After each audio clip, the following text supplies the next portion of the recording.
My name is Lucas Simkowski, and I have the pleasure of being the opening act to introduce our three wonderful presenters here. I am the program manager for Refugee and Immigrant Residential Services at Bethany Christian Services. I've been there for 8 years. Prior to that, I worked at Wedgwood in our Crossroads home for around 4 or 5 years as a home treatment specialist. So I'm familiar with both regions.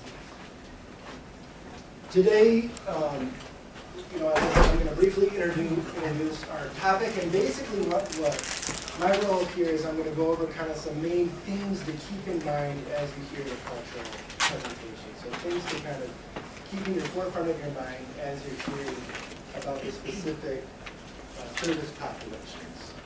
And we're going to be talking about Asia, Africa, and Central America, kind of regional areas. And then we're going to have time for question and answers as needed.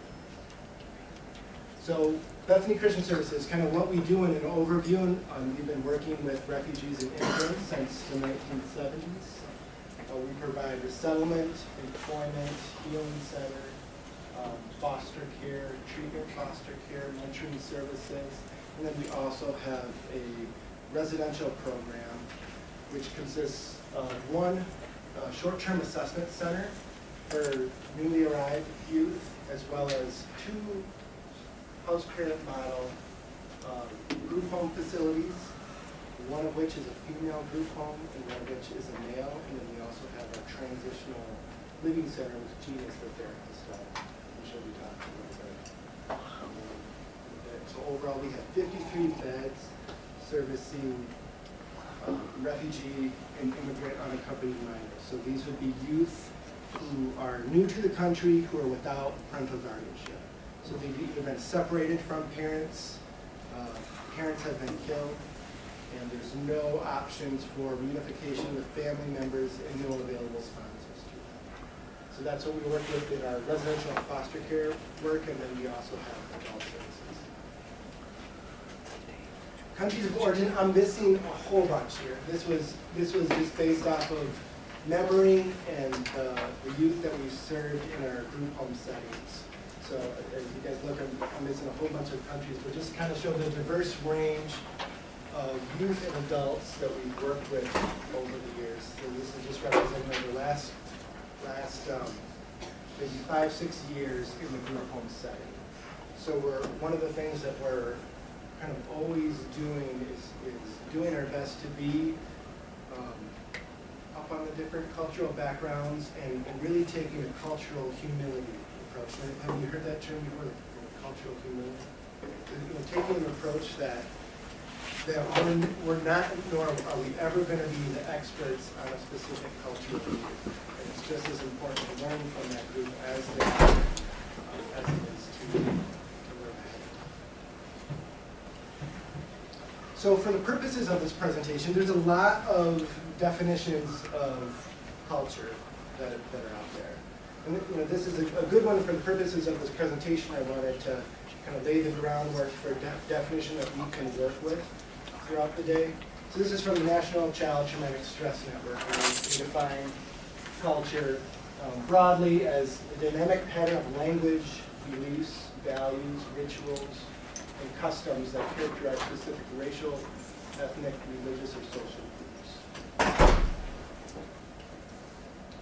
So just for a couple quick minutes, I want you to write down characteristics about yourself, characteristics of what has made you who you are today. And for an example, here's a list that I put on there of just things that have made me who I am today, that made up who I am today. Now, it's kind of humorous here. Any Detroit Lions fans? And I first put that down as a joke, and then I was realizing I have learned a lot of values being a Detroit Lions fan. I learned about disappointment and how to handle things not going well your way. And I think it really has kind of made myself who I am. Made myself who I am today. But just write down, just for a couple minutes, just kind of the first few things that kind of pop into your head about what's made you you want to. You guys can do this too.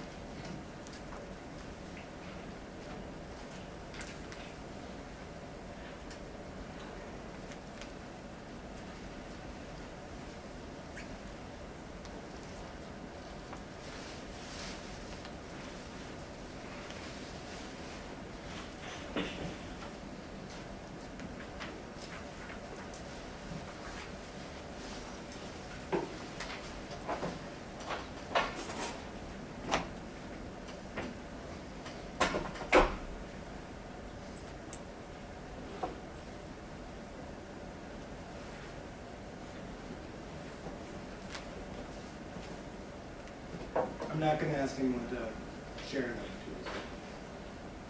Don't worry about that.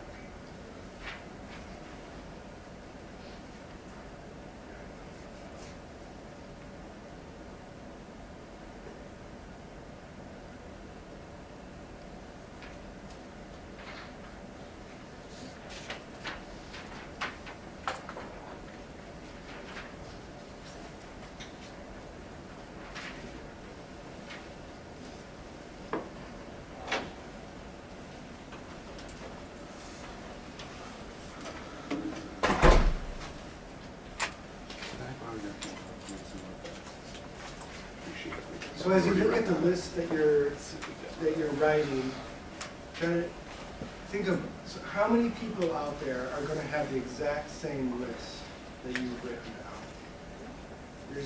There's not a lot of people, and for different people, different things are going to mean different things. Husband may mean something different to me than it does to somebody else. I put on here deaf, hard of hearing.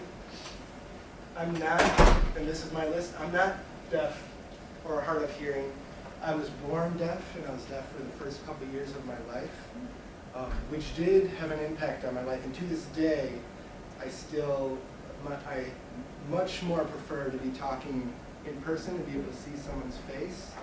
I have a much more difficult time on the phone because in my early development, I learned more about reading facial cues and reading voices, and I find if I'm not looking at someone, I often mishear what they're saying. And so I put that up there because there's certain things that have happened in our life that are no longer really a part of our life that still make up who we became today. And ultimately, these things make up what our unique culture is. And the reason I bring this up is because an important disclaimer that I want to show here. We're going to be talking about some generalities about specific groups, but to keep in mind that ultimately there's more differences between individuals within a cultural group than there are cultural groups. Categorizing things helps us make sense of things, helps us be able to organize the world around us, and helps us be able to interact with others, but keeping in mind that ultimately there's more differences between us as individuals. And that's the same with our clients. We do want to always still have a client-centered, individual focus on each client we work with. This is as I was putting stuff together for this presentation, I really liked this quote that I came across because it really connected well as we're talking about refugees, as we're talking about immigrant populations. I mentioned that culture is a double-edged sword. Because a human being's dependence on it, its loss becomes traumatic. The power of culture as a protector, integrator, and security system is evident in studies where the degree of cultural assimilation is a key variable. In these studies, individuals who are strongly identified with cultural values benefited from increased social support. Culture buffered them from the impact and even the occurrence of traumatic events. However, culture provides protection at a cost. Strong attachments to persons and lifestyles leads to a deeper sense of loss when the life of a culture is disrupted. When people adhere to a system and bond to the other individuals within it, the loss of those persons and disintegration of the system become traumatic. One thing that all of the clients that we work with who are refugees or immigrants have is the fact that they have left behind their country and their culture of origin. And they're coming to a new new place with a new culture, within itself, that's trauma. Within itself, that's a traumatic experience, and even more so because of that cultural trauma. So one thing that our clients have in common is the fact not only that oftentimes in almost every case that they've experienced trauma in their life, that's one of the main reasons why they're coming here, and they're surrounded by trauma, but the act of coming here is a traumatic event.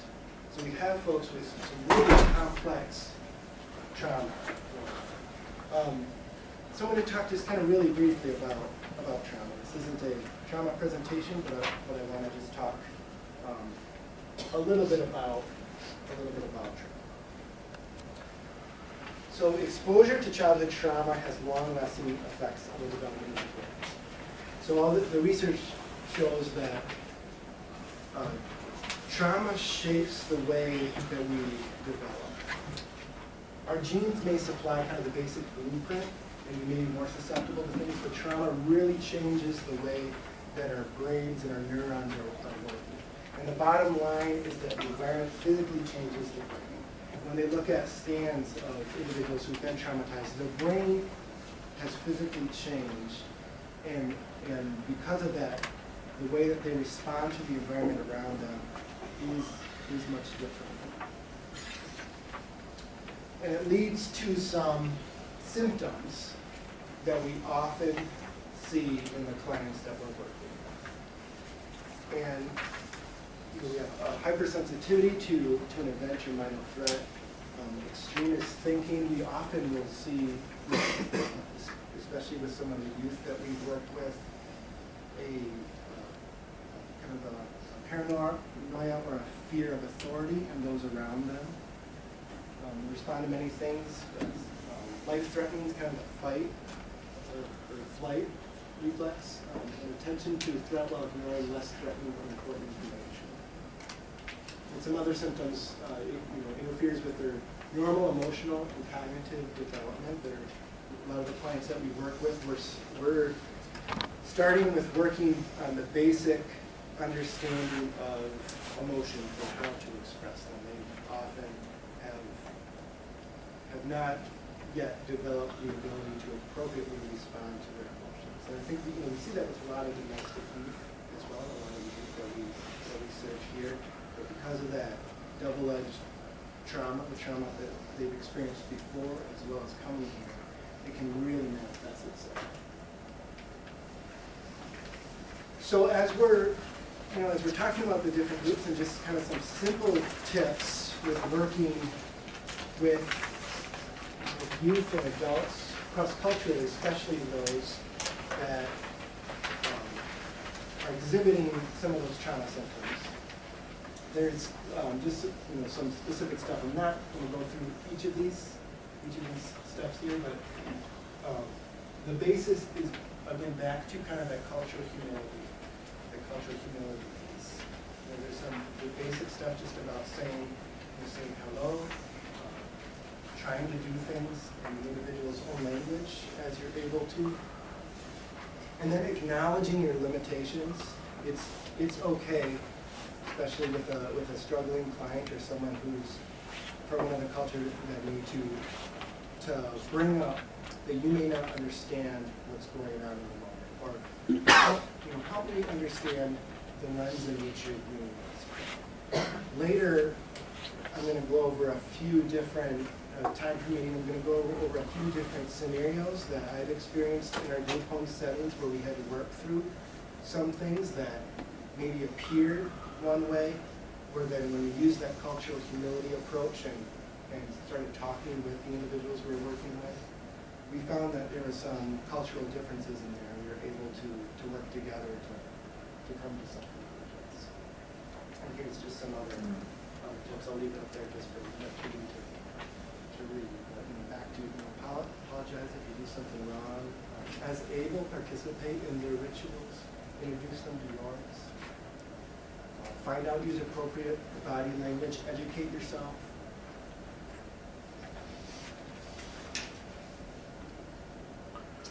And I'm going to come back to this later in terms of the scenarios. But as you're hearing the different presentations today, keep in mind kind of some of the things that I mentioned, and in terms of interactions, and again, when I do the scenarios visual, these are in terms of the interactions and the culture community approach. We always, at first, what we want to do in any situation, regardless of if there's cultural implications, is assess for safety. We always want to make things safe, and there's certain things that well, safety trumps everything. But avoiding assumptions is important. Continuing in the back of your mind, is this a cultural issue, or is this not? And then just general open communication and clarification. Over communicate as able. I have some books that later, if you have a break or afterwards, you can look at. And one of the books I put up here that doesn't appear to have anything to do with the topic that we're discussing is called Crucial Conversations. Is anyone familiar with this? The reason I put this up here is there's some really good skills in terms of general communication, especially when the stakes are high, and in crisis situations, working with someone cross-culturally who's experienced trauma, the stakes are almost never higher than that. And the tips in this book I found to be really helpful in terms of not making assumptions, in terms of not letting your mind go down the realm of creating stories that may not exist, and some really good strategies in terms of you have dialogue with individuals. So I'm going to go ahead and hand it over to Jean. Are you going to be first? Come up first. The first of our presentations here. This is Jean Mulder. I'll allow you to introduce yourself. Did you want to put yourself? Hi everyone, thank you so much for this morning for having us and to come to present about the culture orientation, culture training. Today I will be presenting about Southeast Asia, but may I introduce myself? My name is Jean Mulder. As Lucas had mentioned earlier, I came to the United States sometimes ago, 19 years ago, to study at seminary. So the Lord opened the door for me one after one. So I had an opportunity to study at the seminary, and then I'm ordained minister in Reformed Church in America as well. I'm not strange to this Wedgwood Christian Services because I did my clinical pastoral education internship here as well in 2002, I believe, 2002. So I have been at Bethany for 9 years, 2 years working as a resettlement agency for refugee as a case manager, and 7 years, the last 7 years at the Transitional Living Center at the residential unit with youth who are coming from all over the world as refugees. So I keep learning, even though we are provider. I learn from all these residents that we serve. That's a wonderful culture. I love the culture, diversity. It's so rich. I can even mention, I keep learning from our residents as well. I am married, and my husband is also a minister in RCA. We don't have children, we have a dog. So that's our baby too. So I am right now, even though I'm not serving at church. Prior to coming to Bethany, I served at different two churches, at Thornapple Reformed Church and Hope Reformed Church as a congregational minister. So I am considered as a specialized minister. I am responsible some part of RCA requirements, so ministerial formation, certification agency, interviewing students. So I had a privilege to serve with Lucas at Transitional Living Center Residential Unit from the beginning. So Donna Edward, I think some of you may have known and known us. Because of me, if you're thinking about or willing to serve out of blue, that was blessing. One span is much higher than our adults and our high. So, okay, that's a little part of myself, and so I will be presenting about Southeast Asia. Like Lucas has mentioned, Southeast Asia is big, very wide. So I'm not expert necessarily in each country's cultures, like Philippines, Thailand, China, India, but I'm originally from Burma, right here.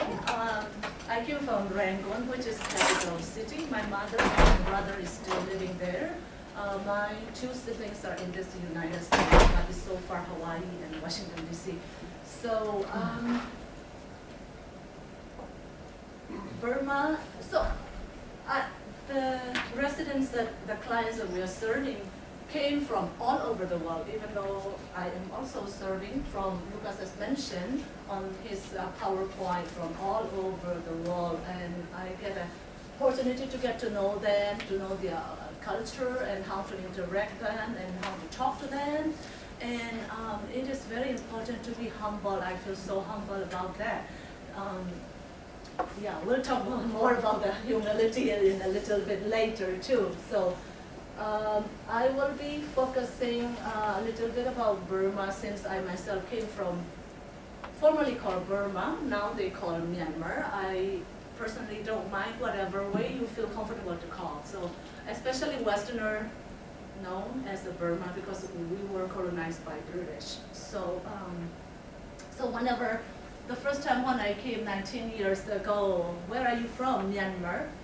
Burma, where is that? So I have to mention all my neighbors' country, China, India. So most people know those countries than my country. So it's about exercise. It's about exercise and okay, neighboring countries I mentioned already. So it's about exercise. Population 55 million people. I don't think that in Texas there are 55 million people live, so it's kind of crap. And within the country, ethnic groups, there are a lot of different ethnic groups. Burmese is the majority. Different ethnics, Karen, Shan, Mon, Rakhine, Kachin, and so forth. All these different minor ethnic groups came to our transitional living center at Bethany. So all of them, all the clients do not speak necessarily the Burmese language, which is national language, because some of them came from rural country 3 days by foot to go to the city. They did not have education, and so it's kind of hard in terms of interpretation, and interpreter agency do not have those particular dialects, so that sometimes in order to serve one client, we have to use like up to 3 different languages. So it can be challenging. So this is the map, and these are colorful different ethnic groups where they live. The top, the Kachin, that is the place where they have a lot of jade jewelry. They even have a church which was built with jade. So I myself have not been there because I grew up here, Rangoon, which is capital, so hot there. Right now we have 4 Rohingya right here, nearby Bangladesh, so who do not, even though they came from Burma, they do not speak Burmese at all. They all are Muslim, and they do not speak Hindi either. So it was a major challenge for us. This is colorful ethnic groups of Burma as well. There are 14 states, like United States, 50 states, and then there's 14 different states. We handed it out. Oh, okay, Yeah, sorry. Okay, I forgot my. All right, this is our colorful map. In information, life expectancy at birth 61 years. Infant mortality rate is 106 out of 1,000. That means higher than 10%. Versus in Australia, 4.7% in 1,000. Language, as I had mentioned, Burmese is the national language. Indigenous people have their own language due to the geographical mountain to mountain. When they live, I mean, each village, people who live the rural area, they live every mountain, 3 miles, and then another mountain and the different language. So 126 different dialects in Myanmar. So we have 3 seasons, summer and rainy season, monsoon or winter, they are March to June. It's kind of humid, 110 degrees Fahrenheit. We have a lot of rains, non-stop raining, day and night raining, up to 100 inches rain per year. Winter is considered November from February. Temperature reach freezing point. It depends on which part of the country. Some Shan State east of the country and west part were kind of hilly mountains can be a little chillier than where we live, the capital city, which is nearby the ocean, kind of like a similar to tropical area like Hawaii or Texas. Health beliefs. Health is related to harmony in between heart of body, mind, soul, and universe. Harmony expressed as a balance between hot and cold elements. Postpartum is time of susceptibility to illness, mother's body cold from blood loss. So that's very important for the Burmese belief and concept regarding about health. Next slide. So at that time, especially body should be warm with external heat, with warm drinks as well as food with hot properties. For example, not only a mother, postpartum time or the time that the female women are having a period, they should not drink cold drink, something like that. That kind of belief they do have, they still have. I personally don't believe. In the beginning, I believed because it's now I have been here, so then I don't believe, but some of them I still believe too. So sour and bitter foods eaten also thought to reduce blood flow. So then during those period times, they avoid drinking cold water or eating tea leaves, because the tea leaves is considered, tea leaves are very sour and bitter, so that will stop all the blood flow. So they avoid eating all those things. So the clients, the refugee that we serve needs to be educated in the limit of drinking beer, alcohol, the effects of chewing betel nuts as well. They chew a lot of betel nuts. I don't know how many of you are familiar with chewing betel nuts. Yeah, I will show the picture in the next slide. So it's kind of like a courtesy if you visit to another family and then, okay, they just come and like offering tea, cup of tea. So then, okay, they all chew, women, children, and men, they all chew the betel nut, and their lips and tongues all are like a blood, it's red. So the population that, the Burmese refugees, not all of them, most of them who are settled in this Grand Rapids area had a problem with drinking problem due to their past trauma or the struggle, military government, that they have suffered all those things. So it's very important to educate them how, not to drink, they're not necessarily, like some Westerners, they do, right? And then, but as a social, but when they drink until they get drunk. so they don't know how to drink as a limit. So it's very important as a social worker and as caregivers how to educate them. Maybe Maybank and Sylvia may have seen all those Burmese clients as well.